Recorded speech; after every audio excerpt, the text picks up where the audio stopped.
eu mando um perito, isso aqui não passa por uma falsificação grosseira, isso não vale 5 mil reais. E eu paguei 50 mil dólares. Então eu falava, isso é erro de fato. Isso dá ensejo à anulação?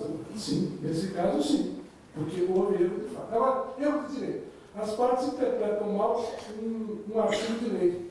Uma interpretação, eu leio uma coisa, não entendi, acho que não tinha direito nele, e faço um acordo em juiz. Puxa, mas como é que eu fui fazer esse acordo? Olha, isso aí não. Erro de direito. Esse caso não dá anulação, porque a ignorância alérgica não excusa, a ignorância da lei não excusa. Cai na regra geral do direito romano, né? Mas o legislador aqui foi feliz, porque pelo menos colocou no papel. Aquilo que a jurisprudência patinava, o legislador, por influência da doutrina francesa e italiana, porque lá na França e na Itália, existe sim essa distinção entre o erro de fato e de direito. Então o legislador importou isso, por influência do direito francês e italiano, essa grande novidade que eu queria trazer aos senhores, que agora o erro de fato dá sim a anulação da transação, o erro de direito não. Agora, uma coisa que o legislador aqui errou, né? Eu acho que pecou, manteve o efeito da transação, né, simplesmente declaratório. Eu vou provar agora para os senhores que a transação nem sempre é declaratória, ela pode ser constitutiva de direitos. Aliás, não é originalidade minha, porque você sabe que o direito nada se cria, tudo se copia, apenas de formas diferentes. Né? Então, Orlando Gomes já dizia isso, mas calcado em quem? Em Metzineu, dizendo o seguinte, que existe o efeito constitutivo, que inevitavelmente pode haver uma concessão. E eu aqui dou os seguintes exemplos. Né? Nesse livro eu dou o seguinte exemplo. Numa ação de extinção de condomínio, é uma coisa interessante. Por isso que eu acho que o efeito não é declaratório, ele pode ser constitutivo. O legislador aqui ele poderia ter se aperfeiçoado. Numa ação de extinção de condomínio, desavença em família, os dois, alguém faz um acordo, um fala para o outro, não vamos discutir, eu compro de você a parte, vamos extinguir o processo, eu compro. Só que, ao invés de te dar dinheiro, eu te dou aquele outro imóvel com pagamento. Se ela tiver efeito simplesmente declaratório, eu não poderia trazer um elemento novo no processo, está entendendo? Eu fiz uma transação em juros, só que eu não paguei com dinheiro. Eu peguei um apartamento, isso aqui vale 200 mil, a parte ideal desse imóvel está aqui. Coloquei um elemento novo dentro do processo. Não houve uma constituição do direito, é um efeito simplesmente declaratório. Porque o declaratório, eu só posso trabalhar com os elementos constantes dos autos. Eu trouxe um elemento de fora para dentro do processo.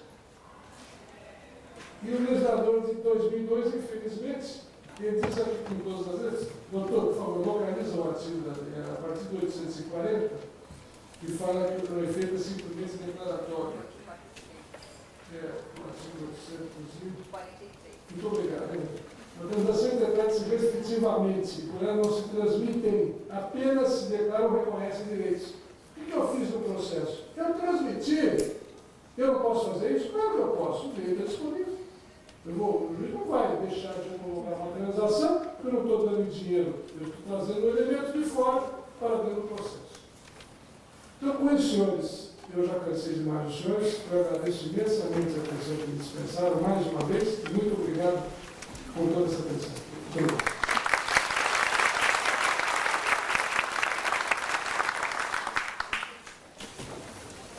Obrigado, eu cumprimento mais uma vez o professor Maruto pela brilhante exposição, e também se passou um pouco, mas nem percebeu, porque estava tendo muita matéria aí que passou muito rápido.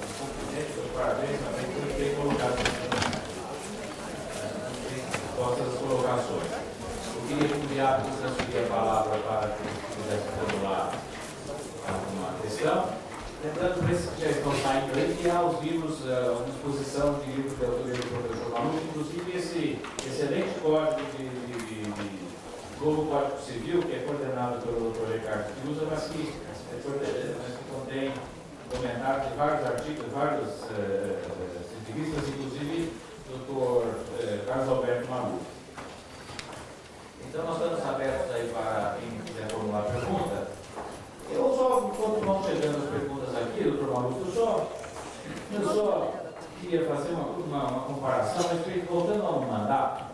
Então, o artigo 662, que diz o seguinte, que os atos praticados por quem não tenha mandato ou tenha sem poderes suficientes são ineficazes em relação a quem, cujo nome foram praticados, salvo se este ratificar.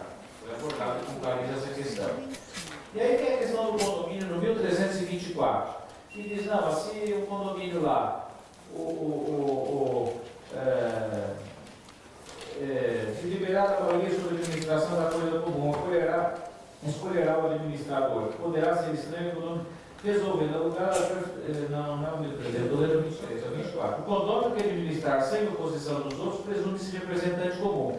E ele, nessa condição, ele vai praticar uma porção de atos semelhantes aos do mandato. E como é que ficam com relação a isso ao artigo 662? Bom, quando eu falava do artigo 1324, que é a repetição do artigo 640, pode dizer que eu vou repetir para os senhores. O condômino que administra sem oposição dos outros presume-se representante comum. Eu falei tudo bem. E aí, a dúvida é 662. Os atos praticados por quem não tenha mandato ou tenha sem poderes suficientes são ineficazes em relação àquele em cujo nome foram praticados, salvo seja ratificados. O senhor acha que está havendo uma contradição entre esse artigo e o 1324? Não, porque o condômino, ele administra a coisa comum, a título, quer dizer, é condômino, tá certo? Mas ele vai praticar atos que vai atingir a esfera do outro. Eu já entendi, mas acontece que lá o legislador foi claro, é condômino, precisa ser o condômino que administrar essa posição com o condômino. No caso do 1662, não fala em condomínio. Como lá já está explícito, entendo eu, não é forçado, a interpretação. E lá é condômino. O condômino que administra sem oposição dos demais presume-se mandatário comum. Agora, nesse caso do 662, o legislador não fala do condômino. Os atos praticados por quem não tenha mandato ou tenha sem poderes suficientes. Aqui é a regra genérica, lá é específica. Não sei se o prefiro entender. Lá, especificamente, no condômino. Aqui não, aqui a regra quando não é condômino. Tá? E ainda no mandato, o senhor falou que pode até casar por mandato e tal. Pode separar por mandato? Separação? É. Vai estar lá, vai estar indo lá no Japão, lá, a turma vai trabalhar, fica 5 anos fora, larga a mulher aqui e tal, e de repente a pessoa quer se separar e pode fazer essa separação por mandato? Boa pergunta. Mas, professor, já pensou na frente do juiz, vocês querem realmente separar? Na frente do juiz querem realmente separar, ele disse pra mim que quer, não mandar, porque... Não. Eu entendi. Eu acho que é absurda essa hipótese, porque o juiz vai perguntar se eu quero separar a outra população. Não pode. É personalista. Eu acho que não pode. Você pode casar, mas você pode casar e poder descasar também, pode. Não, sim, a lógica é isso, mas realmente como ato de celebrar, teria que ter um certo cuidado. Pode ter que estar lá, para casar também. Não aceita como testamento bíblico. O testamento ele se discute, ele é a pessoa, não pode ser de população. Professor Maluf, sendo a transação um contrato ou não, o menor representado por sua mãe pode prevenir litígio sem necessidade de submeter o ato à homologação judicial? Nota, a sentença recentemente considerou inválida a transação feita por menor representado por sua mãe, detentora do fato de poder, condenando a empresa por morte de seu pai em acidente de trânsito, por ausência de homologação do ato. Qual a opinião do professor? Bom, nessa questão do menor, deixa eu ver aqui, qual foi a decisão? Thaís Pereira, Thaís Azevedo Ferreira, é isso? Acho que está. Deixa eu pôr o óculos no chão. Desculpa, sem óculos. Bom, sentença recentemente considerou inválida a transação feita por menor representado por sua mãe, detentora do pacto de poder, condenando a empresa por morte. Bom, eu quero saber só o seguinte: esse acordo foi extrajudicial, foi um acordo particular, aí depois ela entrou em juízo e pleitou a indenização. Foi como naquele caso da TAN, o acidente da TAN, que as pessoas ingressavam em juízo, quer dizer, faziam acordo com a companhia e sem ter poderes, frequentando penal. Não é o caso. Entendo aí que realmente a empresa pagou mal. Esse acordo não poderia ter sido realizado porque tinha envolvido o menor, sim. Isso é pacífico. Né? E no meu livro tem um capítulo sobre o segundo da capacidade, tem vários acordos dizendo exatamente isso aqui que não pode não. Tendo menor, tem que passar pelo crime judiciário, não pode ser feito esse acordo. Uma referência aqui da Beatriz PTA, do artigo 726. Então, no 726 contém uma ressalva, salvo ser. Nós estamos falando de administração. 726 é corretagem, né? Corretagem, isso, corretagem. Exatamente. Iniciado e concluído o negócio diretamente dessas partes, qual é a pergunta? A pergunta é a seguinte: a locação de um imóvel é administrada por empresa corretora e administradora de imóveis. No contrato referente à administração desse imóvel, consta uma cláusula no sentido de que, caso ocorra ao fim do contrato a venda do imóvel, terá aquela firma direito à corretagem, mesmo que seja um negócio realizado diretamente pelas partes ou por outra corretora? Tem validade essa cláusula? É, uma cláusula abusiva, né? Leonina, realmente, porque eu não posso entregar. Hoje na Faculdade de Direito, uma aluna também fez uma pergunta interessante, contrato de locação feito, mais ou menos assim, né? Por 30 meses, e aí as partes queriam saber se podia tirar a administração do bem quando tivesse em vigor o contrato. A administradora ganhava 5%. Não, quando está em vigor o contrato não pode, senão isso não vai dar problema. Só espera terminar o contrato e depois está liberado. Mas enquanto tiver o contrato, afinal de contas, aí paga as condições. Você não paga contrato. Tá? Então, nesse caso, me parece abusiva essa cláusula. Realmente não poderia, depois de 10 anos, de repente eu não posso vender, porque eu acho que essa cláusula é considerada não escrita, né? Parece que deu. Tem uma questão de fato. É necessário a procuração com firma reconhecida para fazer o levantamento judicial? Não, se for a justiça, não, exatamente. Já respondi. Se tiver a população usar, não há necessidade. Realmente, a população é a justiça, portanto, está dispensado dessa consequência de firma. Relativo à transação. É possível transação em ação civil pública para reparação de dano ambiental? Como entender o termo de ajustamento de conduta habitual nos inquéritos civis? Essa questão da ação civil, porque é um negócio muito delicado, e eu posso dizer aos senhores que eu já consegui certamente fazer um acordo em Itapevi com o Ministério Público, apesar de, né, no princípio, o Ministério Público pode fazer acordo, representante do interesse da sociedade. Mas é um caso interessante, tem um loteamento aprovado, imagine isso, pelo decreto 58. E o loteador, ele não loteou, ele comprou, ele foi recomprar um loteamento de 200 lotes, e ele foi recomprando aos poucos vários lotes. Quando ele ficou com um número assim grande, o Ministério Público acordou, fez esse camarada vai vender isso aí, porque ele começou a recomprar. Não foi ele que loteou, não. Ele comprou o loteamento aprovado em 65, antes da lei de... Vai o Ministério Público, mete uma ação civil, consegue uma liminar, é um absurdo. E a juíza queria que o meu cliente se submetesse à regra da lei 6609. Nós não estamos. Agora foi aprovado em 65, não podia cortar a vez, se bem que na matrícula já tinha restrições florestais de 50% de preservação. Afinal, saiu um acordo, foi para o senhor quer que ele faça a rua, isso, aquilo, mas ele não é dono do loteamento todo. São 600 lotes, ele tem 200. Ele vai beneficiar todos os vizinhos, ele sozinho vai ter que arcar com isso. O senhor está entrando com isso? Eu falei, porque ele tem 200 lotes. Por que o senhor não está entrando contra aqueles que têm um lote só? Para ele vai construir uma casa, eles vão vender. Mas isso é um princípio de isonomia. Não é porque ele tem 200 e o outro tem um, o senhor só entrou contra ele. Aí saiu um acordo, né? Quer dizer, nesse caso, excepcionalmente, quer dizer, né? Mas e não é usual sair acordo da ação civil pública. Se bem que, né, sem fazer crítica, eu tenho muito apreço pelo Ministério, mas eles gostam um pouco de holofotes, sabe, né? Em todos os setores aí.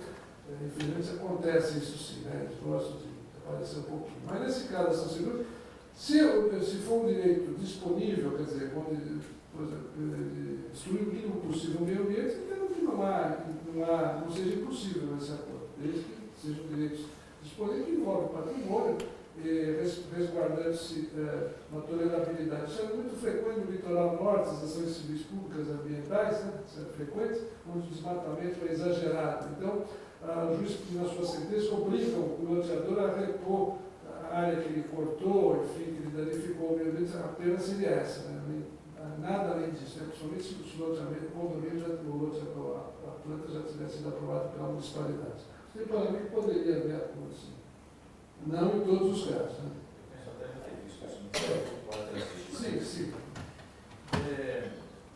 O contrato de distribuição, ainda que trazido e importado do direito comercial e hoje inserido no novo Código Civil, o senhor pode explicar por que o contrato de distribuição de veículo não estaria amparado pelo novo Código Civil? Eu quero, deixa eu ver se eu encontro aqui a resposta que eu mesmo pesquisei. Artigo 710.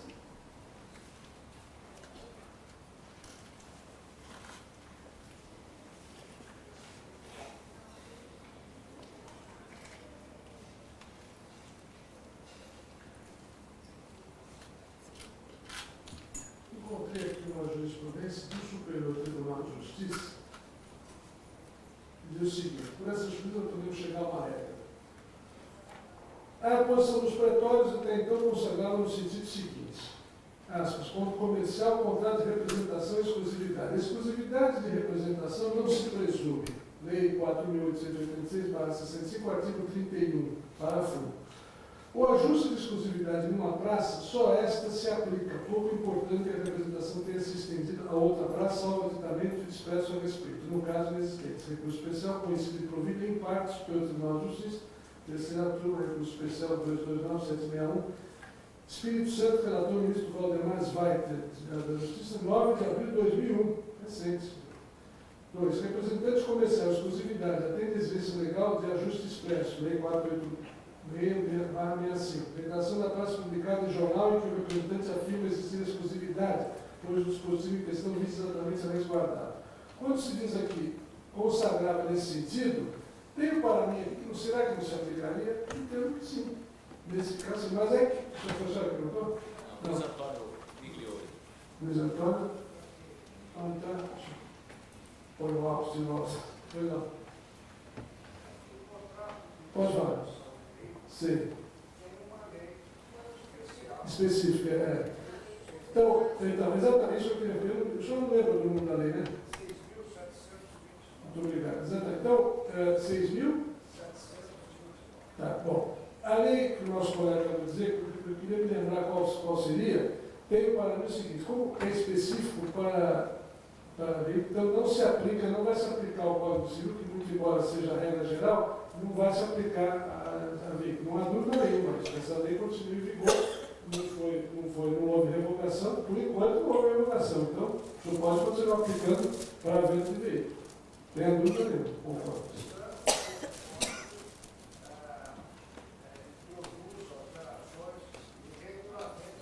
O senhor sabe o que faz negócio, o senhor me permite comparar? O senhor lembra semana passada quando eu falei da venda com da reserva de domínio à propriedade fiduciária? O senhor lembra quando eu falei da propriedade fiduciária? Como é que fica o decreto 911 de 69, de 1º de outubro, que regulamenta as buscas e apreensões das finanças? O senhor se lembra? Aquele decreto que regulamentou o mercado de capitais de 66, o senhor lembra? Então, eu também estou perplexo com isso. Eu não sei se aquele decreto de lei vai revogado pelo Código Civil. Porque é propriedade fiduciária, em princípio, iria revogar. Agora, como aquilo é lei específica, é preciso ou a gente esperar a jurisprudência se manifestar, ou alguém dizer, não, isso está revogado, explicitamente. Quer dizer, a meu ver, por enquanto, continua valendo. Mas é aquilo que eu digo e repito.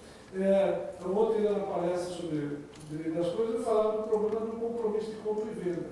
Desculpe falar sobre isso, mas não deixa de ser contar. O compromisso, existe uma súmula do Supremo Tribunal de Justiça, súmula 239, que diz o seguinte: pode-se propor ação de adjudicação compulsória, mesmo com documento sem registro particular. Está na súmula 239, mas o Código Civil novo diz o seguinte: para eu requerer a adjudicação, eu preciso ter um documento registrado. Como é que fica? É vale o artigo 1417 do Código Civil ou a súmula 239 do Supremo Tribunal de Justiça? O senhor vai dizer, bom, mas a súmula não é lei. Realmente não é lei. O Código Civil é mais forte que a súmula. Mas então nós vamos ter um retrocesso aí, quer dizer, aquilo que o César Peluso já nos anos 70 já dizia que não precisa ter execução específica, que o documento particular é água para requerer a adjudicação compulsória, eu vou voltar, eu vou retroceder agora 100 anos, vou ter que novamente registrar, porque está aqui. Já tocou no assunto, muito embora seja fora, mas não deixa de ser um problema, é o artigo 1417, deixa eu só localizar, que diz o seguinte: mediante promessa de compra e venda, em que se não pactou arrependimento celebrado por instrumento público ou particular e registrado no cartão de registro de imóveis, adquire o promitente comprador direito à aquisição de imóveis. Olha, isso está em descompasso com a súmula do Supremo Tribunal de Justiça, que diz que para requerer a adjudicação, aqui diz que precisa registrar.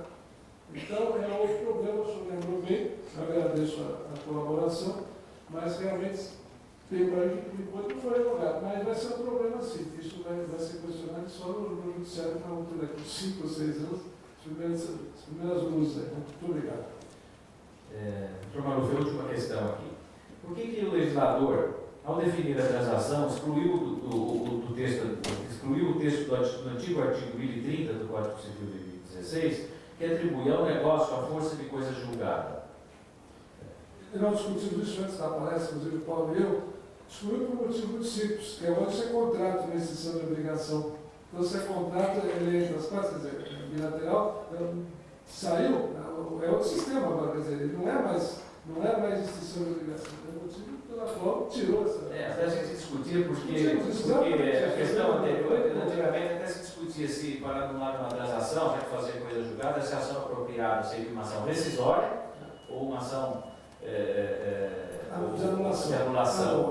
E agora, excluindo essa questão da coisa julgada, já não tem mais dúvidas. Rescisória que não é.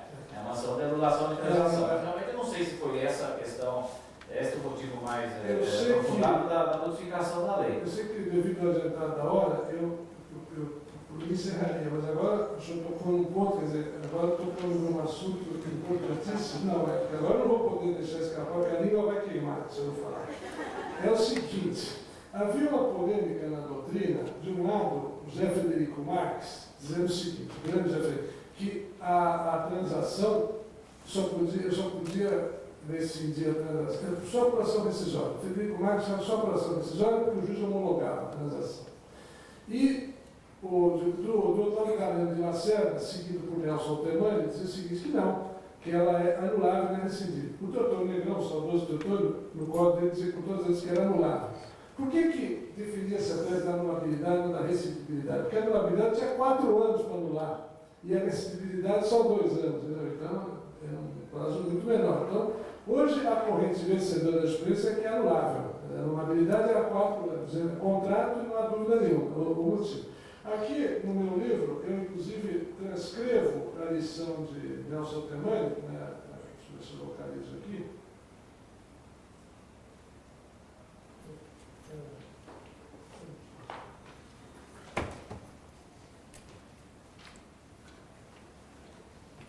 Exatamente aqui. Nelson Altemani já tinha publicado na revista dos tribunais, porque o Frederico Marx já havia publicado um artigo no Estado de São Paulo em 85.